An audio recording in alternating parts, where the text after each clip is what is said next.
Bienvenue à vous dans la nouvelle vidéo de cette série consacrée à l'apprentissage des bases de JavaScript, où nous allons parler des fonctions. Donc comme d'habitude, j'ai un fichier HTML qui load un fichier JS, et le tout est ouvert ici dans mon navigateur.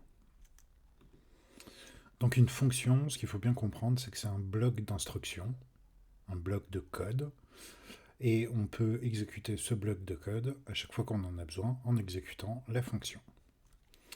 Donc pour écrire une fonction, on va commencer par le mot-clé function, un espace, le nom de la fonction, par exemple dire bonjour, puis une paire de parenthèses et une paire d'accolades.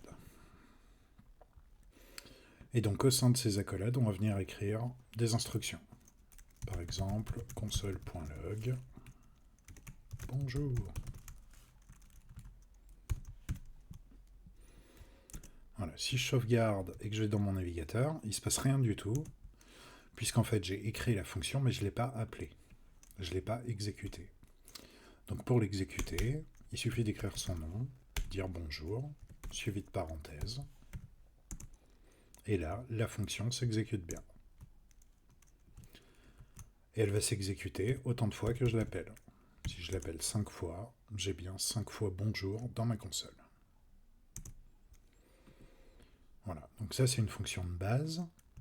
On a la possibilité de faire des fonctions qui prennent des paramètres. Donc je vais créer par exemple ici une fonction se présenter. Voilà, petite paire de parenthèses, puis accolade. Et cette fonction va prendre en paramètre un prénom.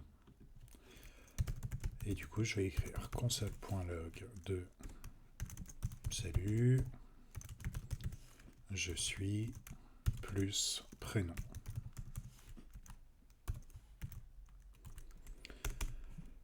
On va l'appeler de la même manière que précédemment, sauf que cette fois-ci, entre les parenthèses, on va passer un paramètre.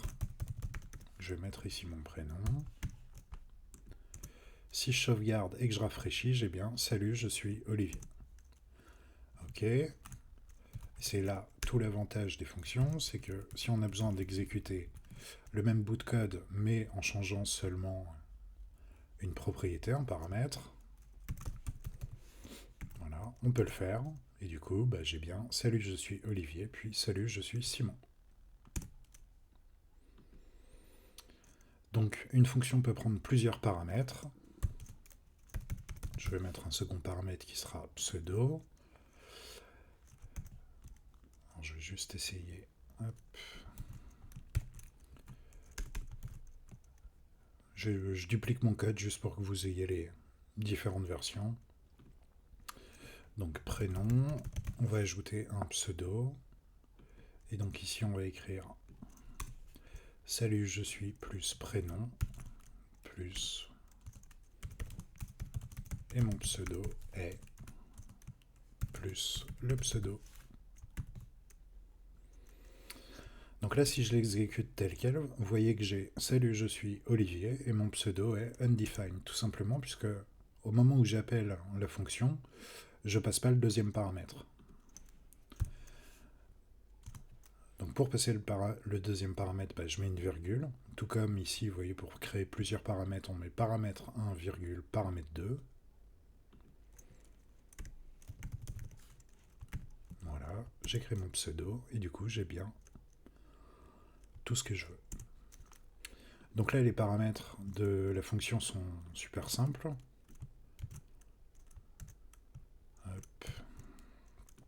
C'est des chaînes de caractères, mais on peut passer en paramètre d'une fonction des objets.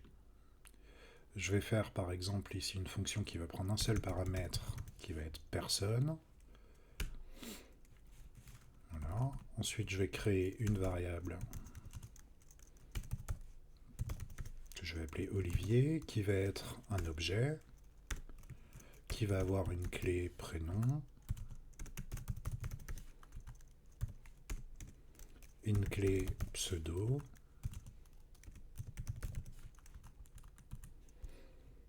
Voilà, et du coup quand j'appelle ma fonction se présenter, je vais simplement passer Olivier.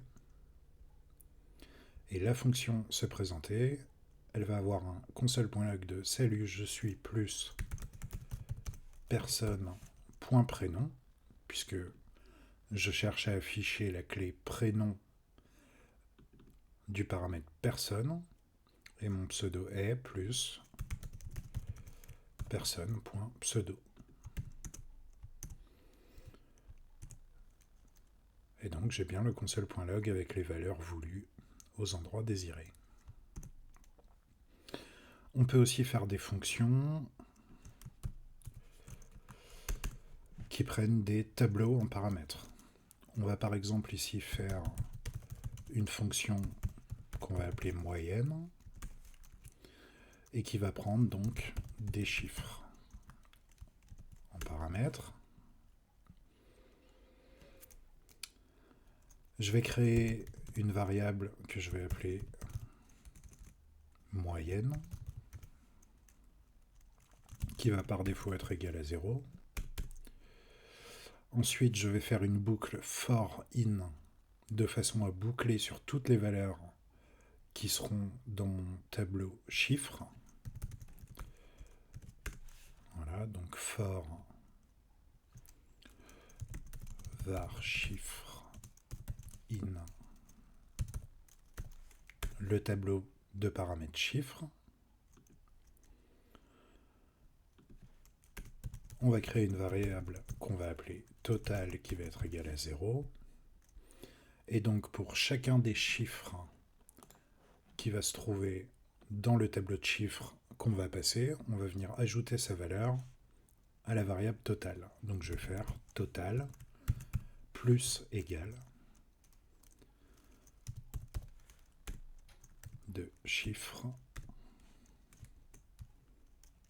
crochet chiffres.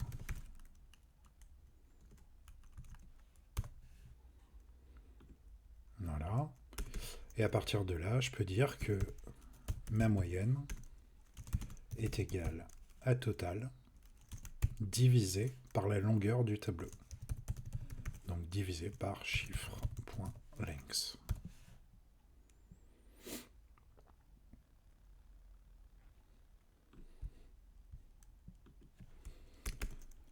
Je vais créer donc une variable qui va être un tableau, qui va contenir tous mes chiffres, dont il faut calculer la moyenne. Donc je vais l'appeler, si je mets chiffre au pluriel, ça va être un peu confusant.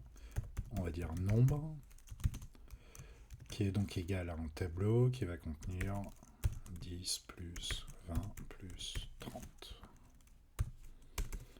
Voilà, et j'appelle maintenant ma fonction moyenne. Donc on écrit moyenne. Voilà, et on passe en paramètre de la fonction le tableau de chiffres. Donc nombre au pluriel.